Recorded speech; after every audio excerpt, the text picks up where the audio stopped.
Hello, good afternoon, everybody. Happy Friday. I'm going to get right to it. Today we have John Kirby in the room, who's going to, from National Security Council, who's going to be talking about a couple of products and announcements from our national security space. So Kirby, the room is yours, and then I'll come back and take questions. Thanks, everybody. See you in a second. Good afternoon, everybody. Today, I want to take a little bit of time to discuss some new actions that we are going to be taking to counter the Russian private military company known as Wagner, which is committing atrocities and human rights abuses in Ukraine and, of course, elsewhere around the world.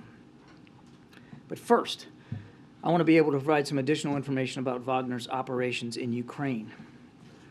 Now, as his military continues to struggle in Ukraine, President Putin is increasingly turning to Wagner, which is owned by Yevgeny Prigozhin, for military support.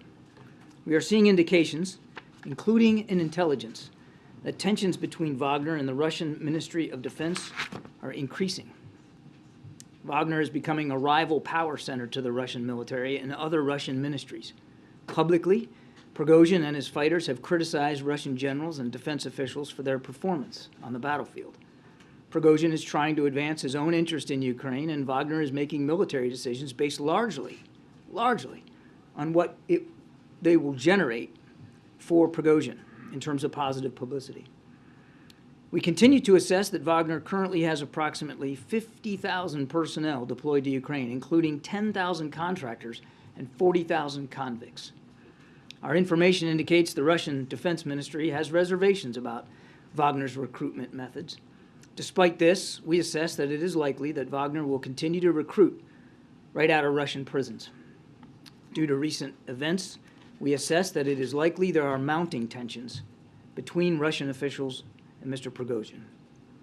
I also want to discuss a little bit North Korea's ongoing support for Russia's military operations against Ukraine by providing arms and ammunition to Wagner. In part, because of our sanctions and export controls, Russia is searching for arms from foreign countries, including through Wagner. In recent weeks, we have seen North Korean officials falsely deny that they have provided arms to Wagner. As we have said publicly, North Korea delivered infantry rockets and missiles into Russia for use by Wagner toward the end of last year. So today, we are releasing some imagery of this initial delivery.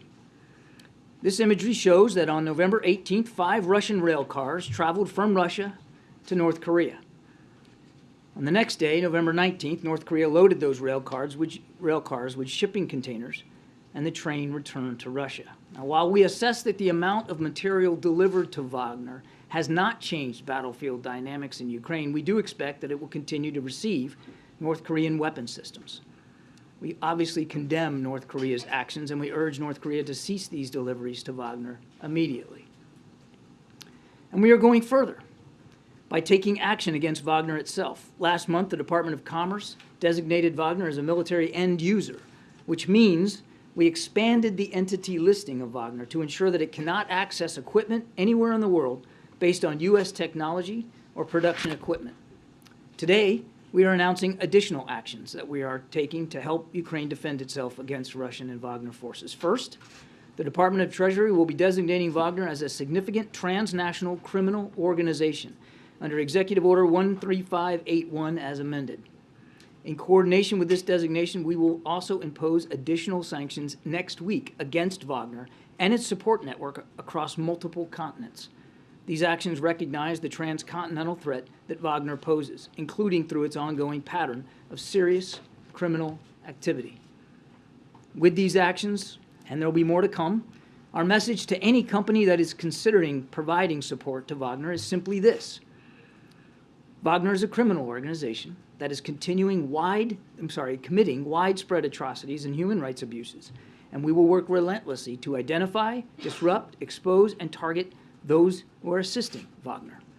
Second, as we have stated previously, the arms transfers from the DPRK are in direct violation of United Nations Security Council resolutions. So today, we shared information on these violations with the Security Council's DPRK Sanctions Committee panel of experts.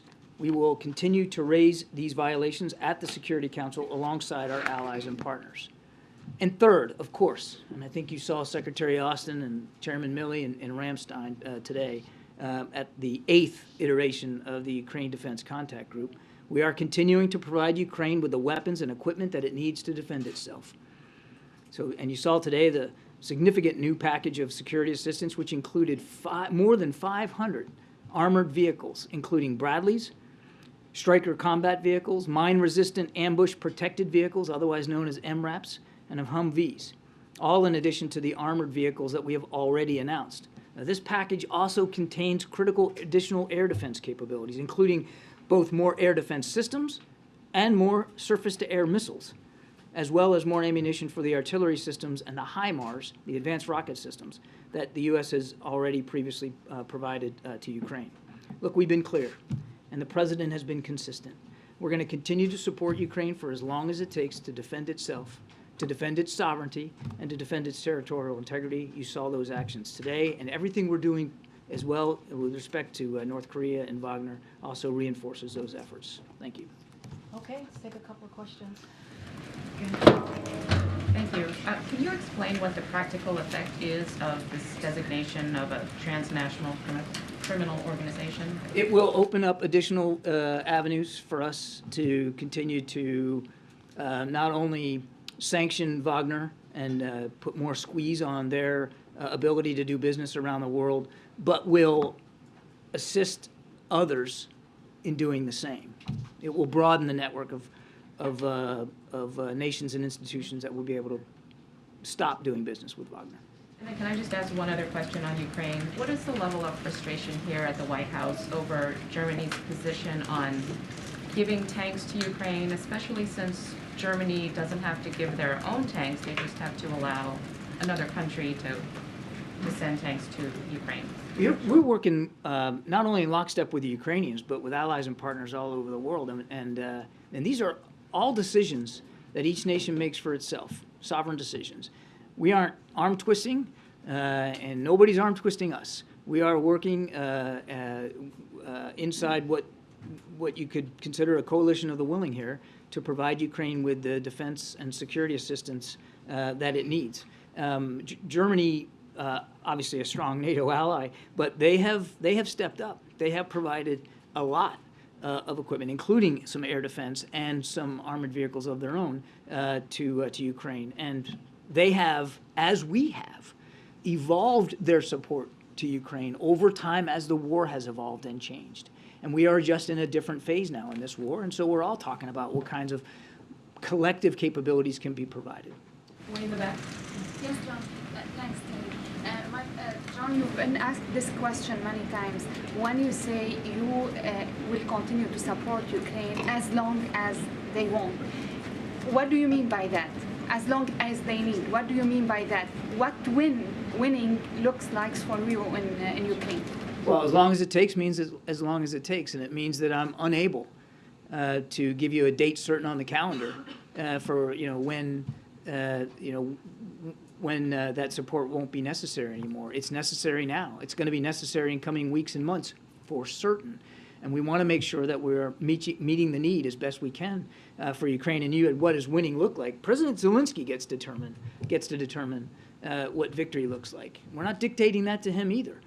What we've said is we're going to continue to help them defend themselves, defend their sovereignty, win back their territory as they should, as they must, and to defend their citizens and their infrastructure. What territory? Crimea do you want them to retake Crimea? Crimea is Ukraine, and decisions about parts of Ukraine that Ukrainian armed forces are going to fight over or fight in or strike, that's up to President Zelensky and his military leaders. Thank you very much, Karine and John. I have a question about Brazil. President Lula said he's coming to the White House February 10th. So my first question is, can you confirm the date? I can confirm that we look forward to seeing President Lula early next month. And this week, President Biden said that the institutional structures in Brazil are collapsing.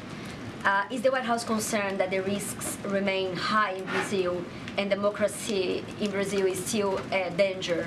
The president said at the time of those violent protests that we have confidence in Brazil's democratic institutions, and we certainly have confidence in the way the president has been handling himself throughout that time and afterward. And again, we look forward to welcoming him here at the White House and to having more and deeper discussions about improving and deepening the relationship between the United States and Brazil. And when it comes to investigations that are taking place in Brazil right now, did the administration offer any kind of assistance to Brazil, either cooperation from U.S. law enforcement or intel agencies? I think we made it clear at the time that we'd be happy to support in any way that we can. I'd leave it to Brazilian officials to talk about their investigation, though. Thank you. Thank you, Karine. Thanks, Karine. Thanks, Admiral. First on Wagner, can you talk about what sanctions are on the table against North Korea, given the fact that you've already identified them as supporting Wagner? I don't have anything to report right now in terms of specific sanctions. That's why today we brought it up to the panel of experts on the UNSC Resolutions Committee, and we'll see where that conversation goes. But we're certainly not going to rule out the possibility for additional sanctions if that's deemed fit inside the UN.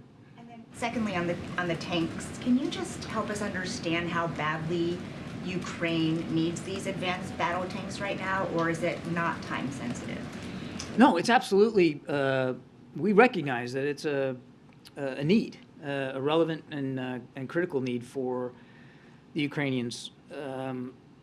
So, pardon me for repeating myself, but I think it's important to remember what kind of fighting we're talking about here. It's rough terrain and it's open ground, a lot of it in the Donbass.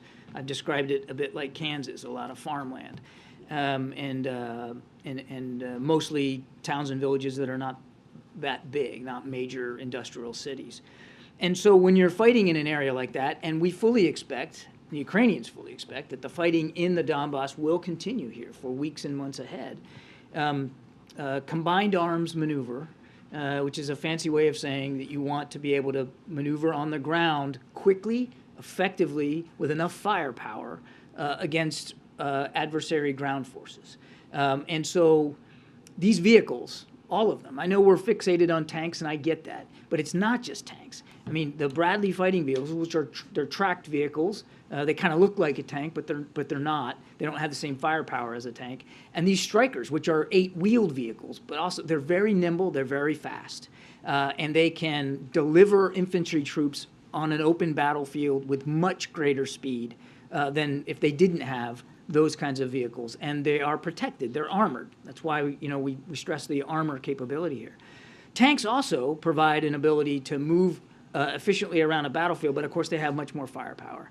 And so it's perfectly understandable why President Zelensky, facing what he's facing in the Donbass and expecting to face those same threats going forward in coming weeks, would want some tanks, additional tanks. It's not like he doesn't have any, but additional tanks to support his offensive and defensive operations in that particular part of the country. Given what you just said, because the talks failed in Germany, does that change the U.S.'s position on sending the M1 Abrams at all?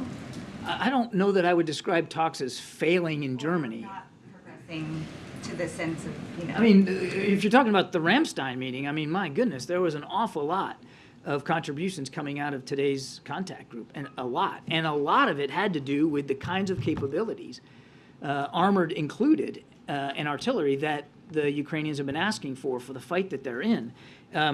Look, when it comes to the Abrams tank, we've said we're going to continue to talk to the Ukrainians about their needs, and we're going to continue to meet them as best we can, and we'll do that. I don't have any decisions with respect to additional capabilities or systems like the Abrams to talk to today, but we're in constant communication with the Ukrainians about that. The Abrams is a powerful system. There's no doubt about it. It's also very expensive to operate, very expensive to fuel, very expensive to maintain, and it requires a lot of training.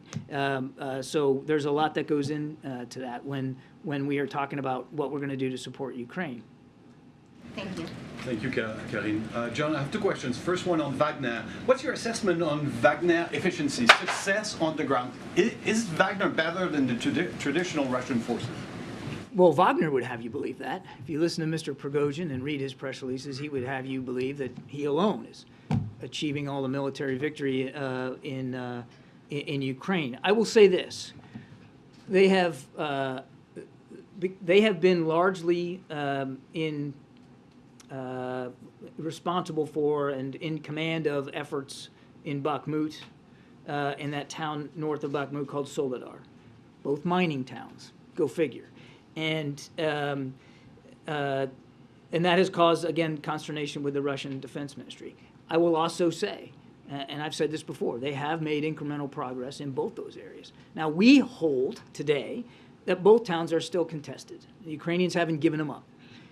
But there's no doubt that the Russians have made some incremental progress there.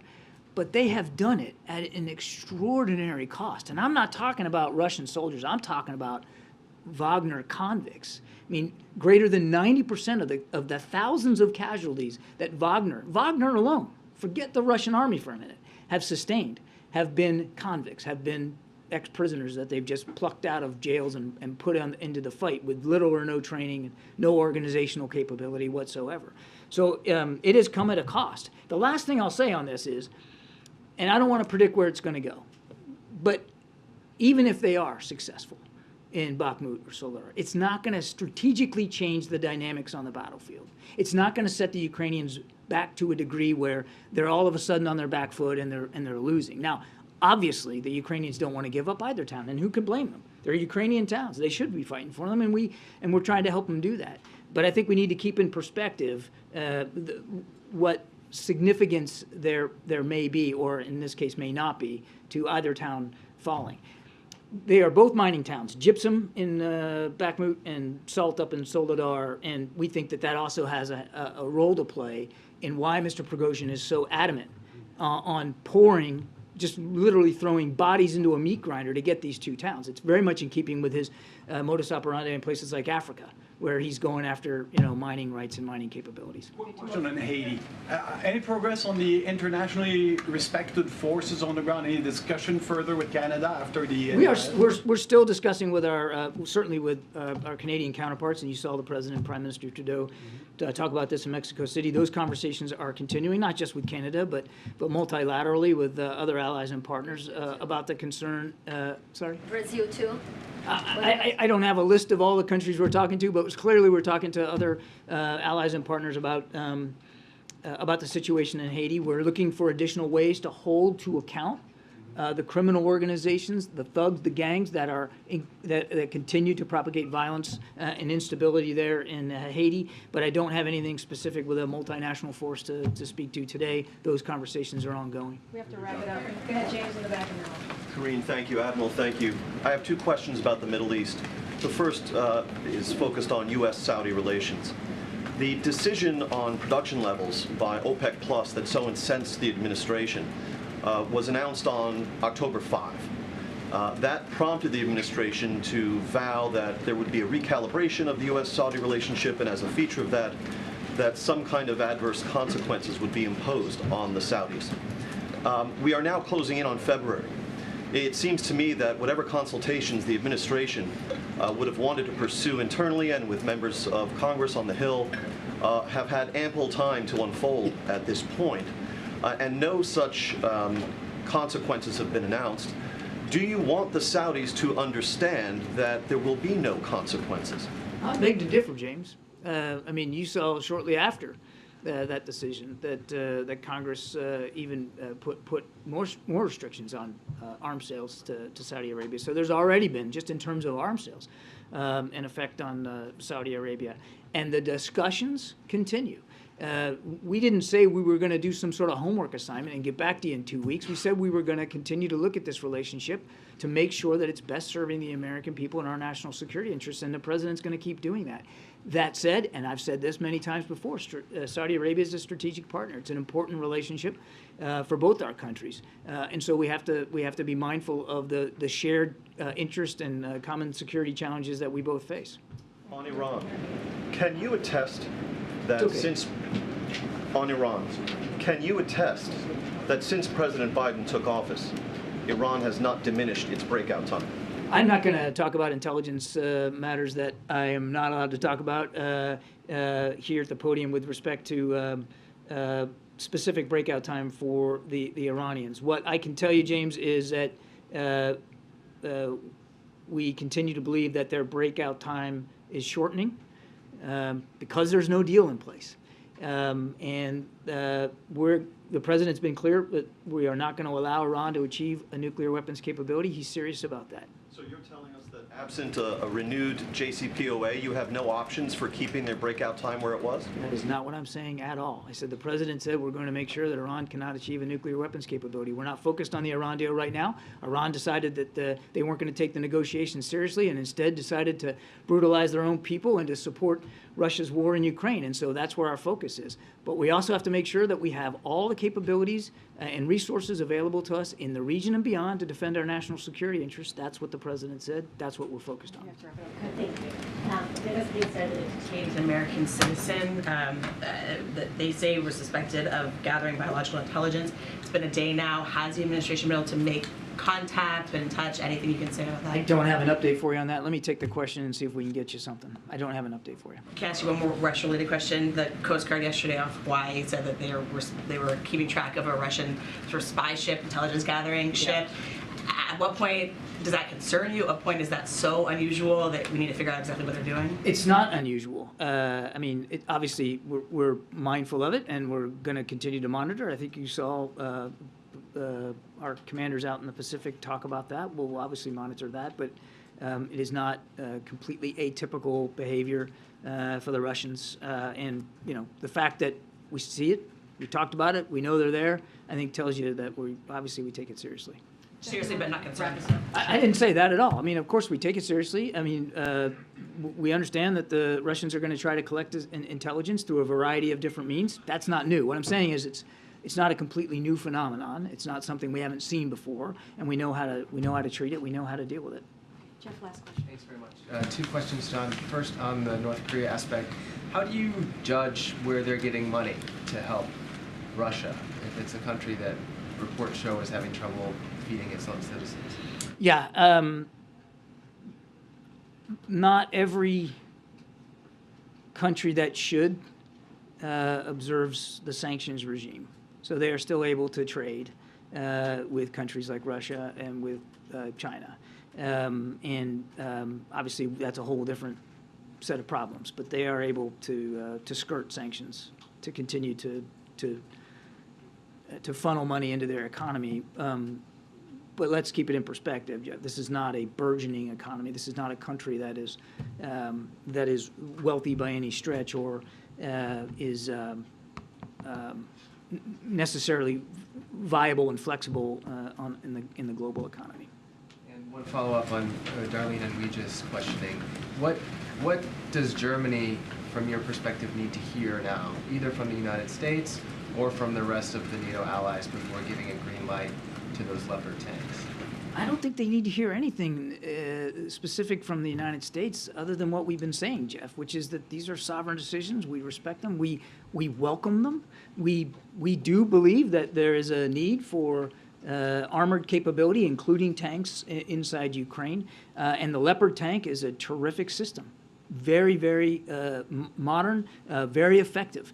And so I think we've been nothing but clear, privately and publicly, with Germany and all our allies and partners, that if you can meet a need that the Ukrainians have, then we obviously want to see you do that. And again, I point you back to today in Ramstein. I mean, so many nations showed up to contribute and to offer additional capabilities, including in the armored space to Ukraine. So I mean, I think again we've been very consistent on this.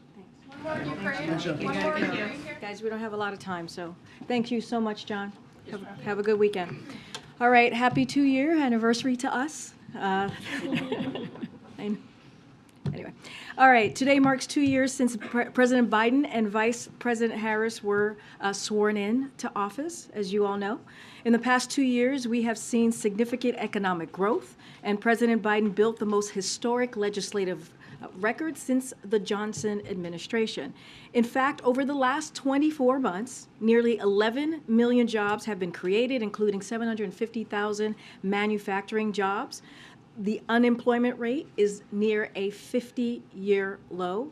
Nearly 10.5 million Americans have applied to start a new small business. Inflation is now at its lowest since October of 2021. We funded 7,900 projects through the bipartisan infrastructure law, reaching over 4,000 communities all across the country. And private companies have announced nearly $300 billion in investments across the United States. The president will mark today's anniversary with nearly 200 bipartisan mayors from across the country, which will be happening very, very soon. And you will hear more from both the president and some of our nation's mayors who are here today after the briefing. Really quickly, I have one thing that I want to share with all of you, which is the week ahead. It is Friday. Today, the president will be traveling to Rehoboth, Delaware. He will return to Washington, D.C. on Monday. On Tuesday, the president will host Democratic congressional leaders at the White House. In the evening, the president will also host a White House reception for new members of Congress. On Thursday, the president will deliver remarks on our economic progress since taking office. That evening, the White House will host a Lunar New Year reception in the East Room. And of course, per usual, we will have more to share as the days go by. Okay, Darlene, welcome. I feel like I haven't seen you in a long time. That's true. Okay, good. I always say that to Josh, and he's like, no, that's not true. I had a question about the chart, but it disappeared. Okay, maybe it'll magically appear. Until it reappears, can you talk a little bit about what message the White House is trying to send on Sunday by having the Vice President deliver a speech on abortion rights in the state of Florida, and specifically in the state capital of Tallahassee? So as you know, Florida is an important state as we're talking about fighting for women's health care for a few reasons, and let me just run through them. Florida has an abortion ban, which is on the books, so that's number one. It is the third largest state in the country, as you all know, and is surrounded by several states around its border with even more restrictive abortion laws, and those bans which are in place as well. And because Florida's ban is less stringent than in the neighboring states, the state has increasingly become a place where women can go to access care there. Yet right now the state is considering an even more extreme ban on the books, which would be devastating not just for Florida women, but if you think about, again, the southern region, if you think about the states that Florida borders. And so it is important in this moment that we are currently in. And also, it was the first state that the Vice President visited after the devastating situation that we received just a couple months ago. And so again, this is something that after the Dobbs decision, so she felt it would be a good state for the 50th anniversary, which would have been the 50th anniversary of Roe v. Wade. And on the chart, there are two headings there that say record health care enrollment. One says 11 million, nearly 11 million. The other says nearly 15.9. What's the difference? That's a good question. I would have to ask our team.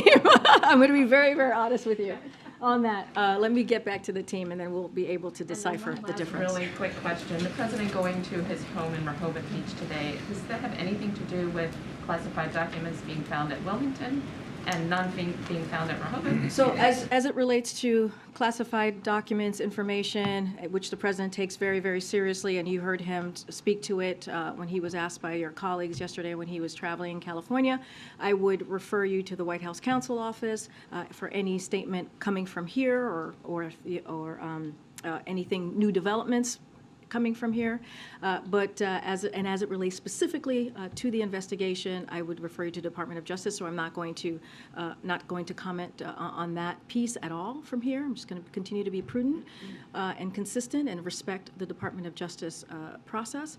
As it relates to his travel, as you know, he often travels to Delaware on the weekends. I just don't have anything else to share. But anything related to the legal process, I would refer you to the White House Counsel Office. I'm going to try and go around here. Joey, I haven't gone.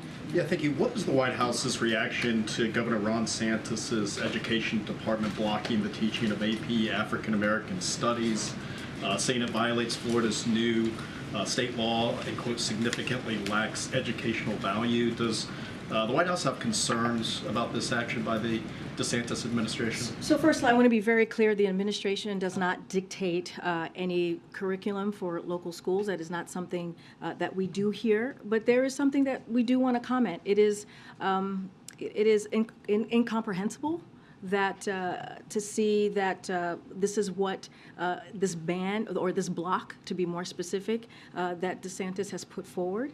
If you think about the study of Black Americans, that is what he wants to block. And again, these types of actions aren't new. They are not new from what we're seeing, especially from Florida, sadly. Florida currently bans teachers from talking about who they are and who they love, as we've talked about many times here in this briefing room. They have banned more books in schools and libraries than almost every other state in the country. And let's not forget, they didn't block, be more clear, I want to make sure I'm using the right word here, they didn't block AP European history, they didn't block our music history, they didn't block our art history, but the state chooses to block a course that is meant for high-achieving high school students to learn about their history of arts and culture. And it is incomprehensible again. And I will just leave it there. Leave it there to make your own determination of why this occurred and why this happened. Again, it is not our place to direct or to be involved in any local school curriculum, but this is concerning. Thanks, Karine. You mentioned lawmakers will be back in town next week. There's a new-ish Speaker of the House. Does the President have any desire to have him to the White House to meet face-to-face? So I know there's been reporting on this. I don't have a date to confirm from here about a potential meeting with Speaker, the newly minted, as you just trying to say, Speaker McCarthy. The President has, as I just mentioned at the top, as you just said, Phil, a series of meeting with, is going to have a series of meeting with leadership in Congress to talk about a range of issues that matter to the American people. Again, don't have anything to confirm here. And one of the things that the President is looking forward to do is talking about issues that matter to the American people, as I just stated, but also to continue to develop and grow their relationship, their working relationship together. I don't have, again, I don't have a specific date to announce from here. Just for clarity's sake, when a meeting happens with the Speaker, if the Speaker brings up the debt limit, would the President reiterate the position that you guys have been firm on? Well, I'll say this. Look, it's a range of issues, and I just said the President has been very clear about where we stand on the position of default. Really, very clear. I've said it. The President has said it. It is something that has been repeated when you think about dealing with the debt limit, when you think about what Congress has been able to do the last 3 times with the last administration, and it's a responsibility that they have. It is a basic responsibility that Congress has to deal with the debt ceiling. And so we have been clear on this. The President has been clear on this. It should not be used as a political weapon, we should not be putting it in a hostage situation. We should be dealing with this in a way that is responsible. We're talking about the American people. We're talking about jobs. And more broadly, this is a president that I just talked through the first 2 years of this presidency and what he has been able to do with the economy, building an economy from the bottom up and the middle out. And the president wants to continue to build on our successes. And that's what Republicans in the Congress should want to do, continue to build on that, work with us, not take us back. And so that's going to be the focus of this president, as he has been focused on this past 2 years. The pool is together. Okay, well, if the pool needs to go, I'll continue. Go ahead. So, isn't it customary to have a meeting with the Speaker and the first Speaker of Congress returning? Is this in effect a snub of Speaker McCarthy, and how should we take this? No, look, the President is looking forward to meeting with Speaker McCarthy. We are. I just don't have a date to share with all of you at this time, but he is looking forward to meeting with Speaker McCarthy and to. as a meeting about the debt limit specifically? Well, no, I mean, look, it's going to be about a range of issues, right? And when the president speaks to members, when he has meetings with members, he talks about a range of issues. I don't want to get ahead of a meeting that has not been locked in. It's a little bit of a hypothetical here. But again, when the president normally talks to congressional members, when he has meetings with them, there are a range of issues that are talked about. But we have been very, very clear from here about where we stand when it comes to the debt ceiling. I have been clear, the president has been clear, it should not be used as a political football. But again, he's looking forward to meeting with the speaker and continue to build on that relationship. Does the president have a view on whether it should be suspended or whether it should be increased? We- Under Trump, what- 3 times it was suspended and then snapped That back is, in. look, we think that Congress should deal with this in a bipartisan fashion, as they have about 78 times in the past. This is something that Congress has done. It is their basic responsibility as a congressional member, and that's what we want to see. Anything else about the specifics, that's up to Congress. But this is something that needs to be dealt with. We're talking about jobs, right? We're talking about seniors. You know, we're talking about veterans. Right? We're talking about real-life potential issues that could affect Americans across the country. So it should not be used in a way to hold the debt ceiling in hostage, right? Because they want to cut Social Security, right? Because Republicans, MAGA Republicans in the House want to cut Social Security, or they want to cut Medicare. That should not be where we are right now. We should not be moving forward in conversations about the debt ceiling in that way. They should be dealing with it. Okay. What does the president mean when he said no regrets? Because he's also said he takes very seriously the handling of classified documents. So I'm unclear what he means about no regrets. So I'm not going to comment further from what the president has said yesterday. I think he laid out his thoughts. He was asked about it. He laid out his thoughts of whatever question he was asked.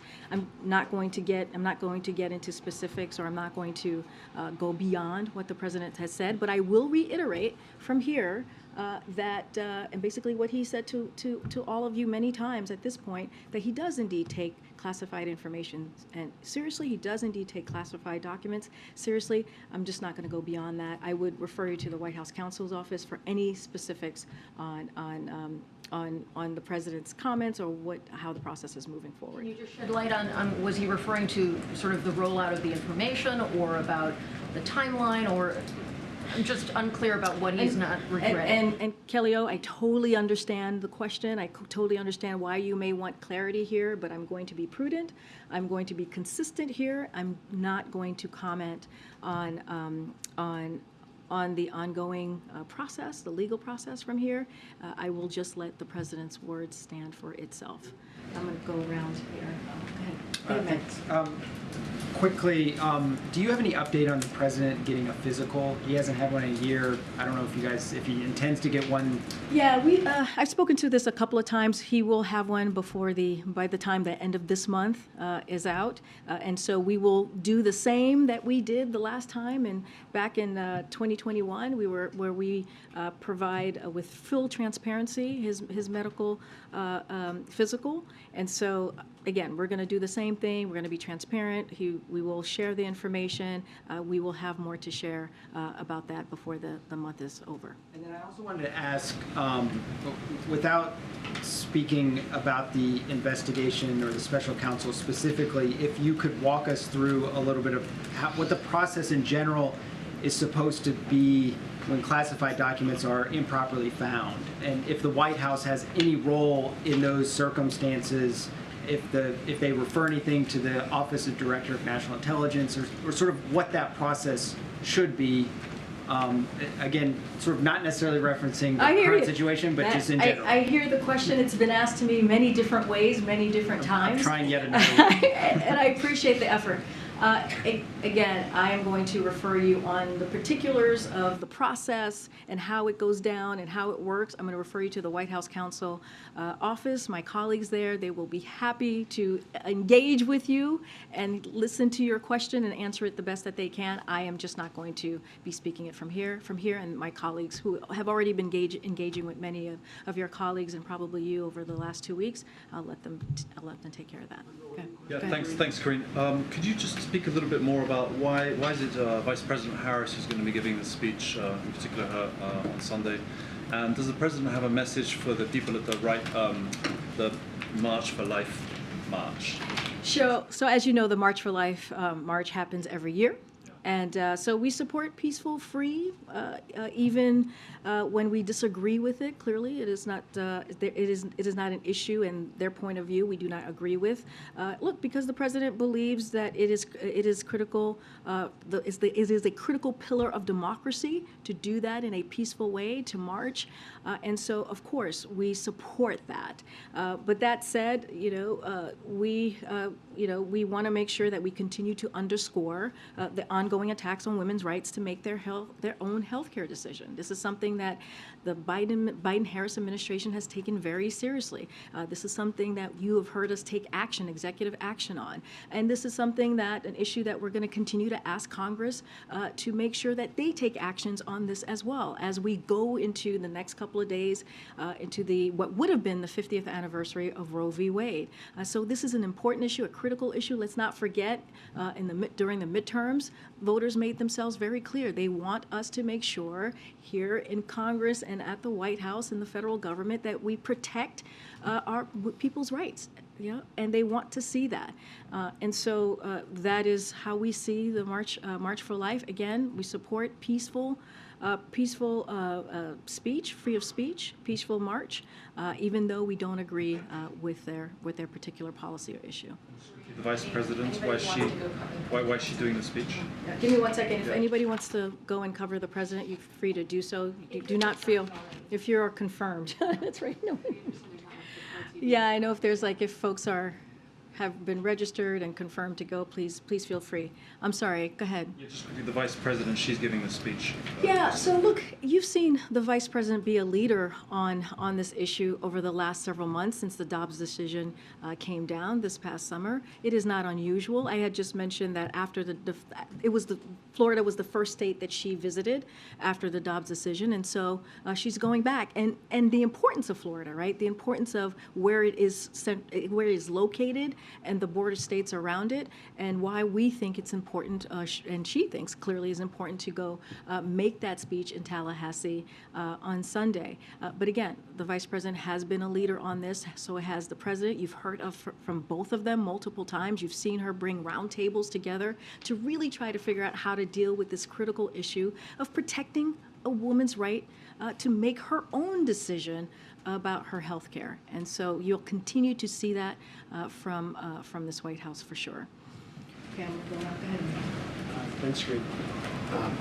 Yesterday, the former president, President Trump, called for the jailing of a pair of reporters from Politico who published that lead Supreme Court opinion last year, as well as the editor who supervised them and the publisher of Politico. And I know there was a White House statement that went out earlier today, but I was hoping you could weigh in a little further on how the president feels about that sort of talk and his commitment to press freedom. I can tell you that the president believes the freedom of press is part of the bedrock of our American democracy. That is something that he truly believes, and that we should continue to fight for. And calling for egregious abuses of power in order to suppress the constitutional rights of reporters is an insult. It is a complete insult to the rule of law and undermines fundamental American values and traditions. So instead, it's the responsibility of all leaders to protect First Amendment rights, and that's what the president believes, and that's what he's going to continue to do to make sure that we protect those rights. To follow up on that, he's sat for very, very few interviews since he took office, particularly with print publications. Can you commit to making him more available for one-on-ones with both print and other outlets this year? Here's what I can tell you. The president is going to engage with reporters almost on a daily basis. He did it yesterday. He took questions from your colleagues yesterday when he was in California, and he will continue to do that.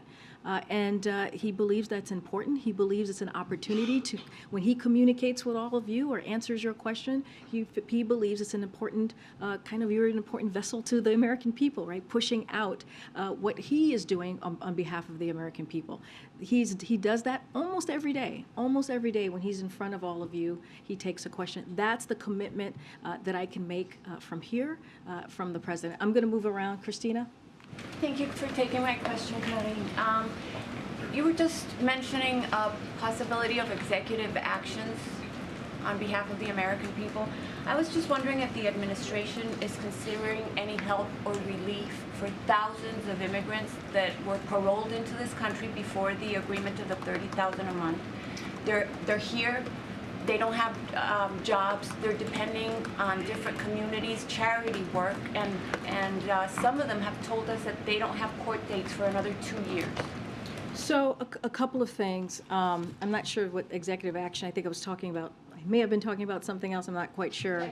Okay. I'm talking about unilateral right. You're talking about. So look, the parole program that President Biden announced is, because I know that's usually how this question is connected to, is limited to individuals who are seeking to enter the United States in a legal, orderly manner. The folks who got here before the program was announced remain in immigration enforcement procedures under Title VIII. If an immigration judge determines they have a legal basis to stay in the country, they can. If they don't, they will be subjected to removal as required by law. Of course, since day one, the president has taken this issue very seriously. That's why he put forth a comprehensive immigration reform. And to fix the system that we currently have. And so that's why he continues to ask. He continues to ask Congress to take action. He continues to talk to and ask Republicans, instead of doing political stunts like we have seen them do over and over again, to actually come to the table and deal with this issue. This is a president who has done more on this issue than any other president. When you think about the record funding that he's been able to put forth, and also trying to figure out multiple ways to deal with immigration, to deal with people who want to come in and come through a legal process, he's offered many avenues to do that. And so, look, he has used the tools that are in front of him to deal with immigration, to deal with border security.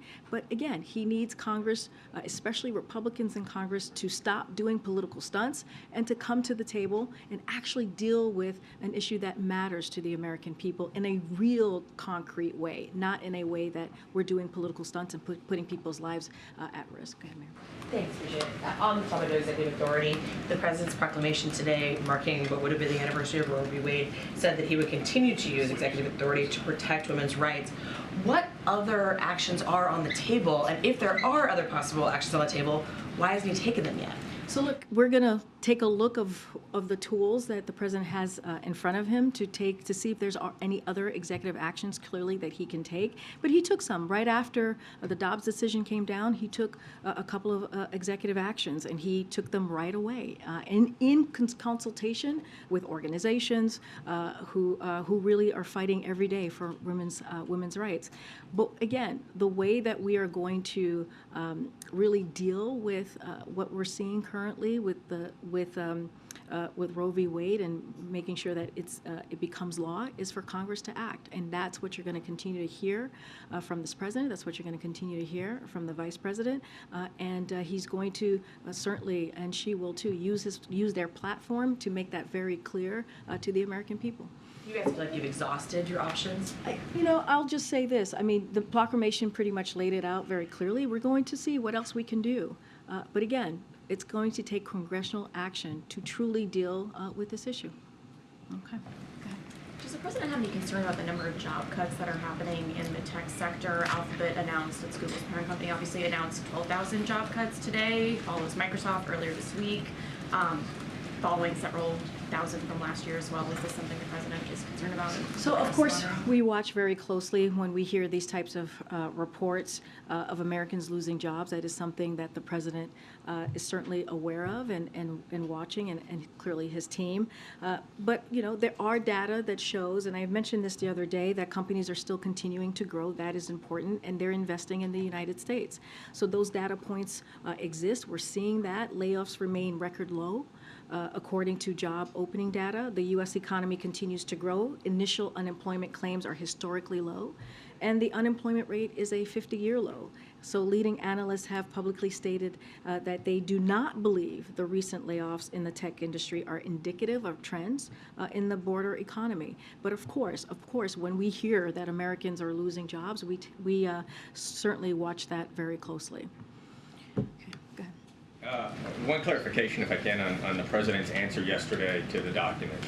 He said in that answer that he is doing everything that attorneys are asking him to do, so this protocol and everything.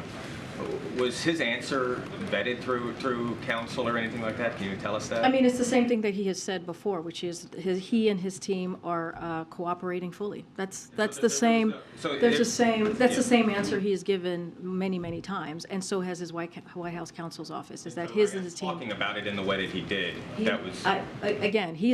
That's nothing new. He has said that before. But again, I'm not going to parse the words of the president. It is, you heard him say what he gave his remarks and make his statement. I'm just not going to dive into that. And then on the meeting on Tuesday with Democratic members, can you sort of characterize what that meeting is? Is it sort of a temperature taking as agendas and priorities are set for the upcoming State of the Union speech? Well, look, I mean, it is part of the new Congress, right? New leadership with the new Congress is an opportunity, clearly ahead of the State of the Union, to connect and continue to grow the relationships that he has with leadership.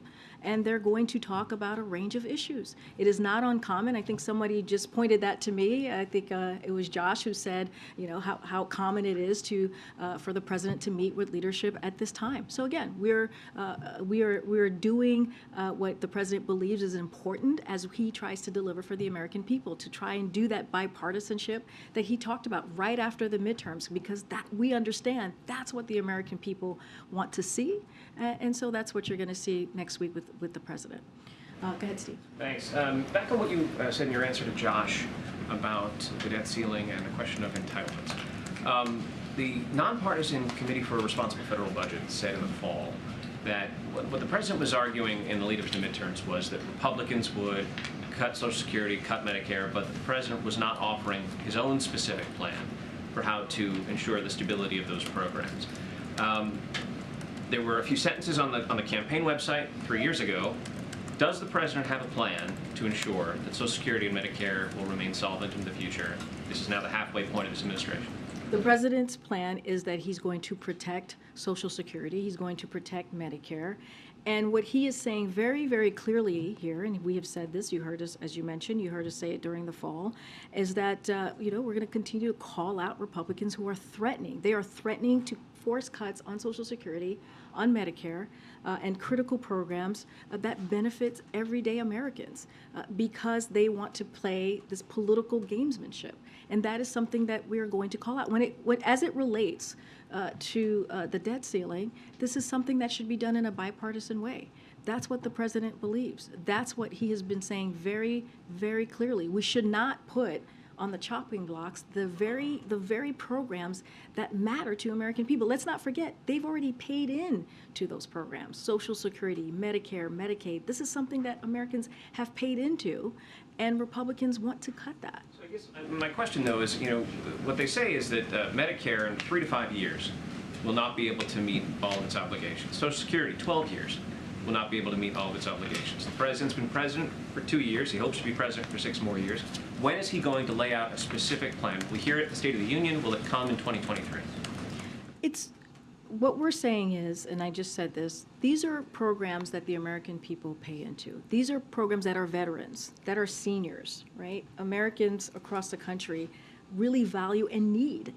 And when you have these MAGA Republicans in the House who are saying they're going to hold the debt ceiling unless those things are cut, that is a problem. That is not how this works. I mentioned 78 times that the debt ceiling has been dealt with. 3 times in the last administration. So we should not be doing this with conditions. It should be done without conditions, and we should not be negotiating around it. And let me just give you a couple of validators, because I think it's important. This came from Leader McConnell, who said America must never default on its debt. It's never has and never will. Neil Bradley, who I think I talked about a little bit from Chamber of Commerce a couple days ago, you're talking about wiping out the very underpinnings of the U.S. economy. I mean, that is what they're trying to do. They're trying to hold programs that are critical and important, again, to our veterans, to our seniors, because they're trying to play political games. And that is the thing that the president's going to continue to call out against. Okay, Alicia. Oh, he is? I'm so sorry, guys. The president's about to speak. I can't step on the president. Thank you, everybody. Have a great weekend. Are you still fit for this job? With your performance last week, are you still fit for the job of President? Happy Friday.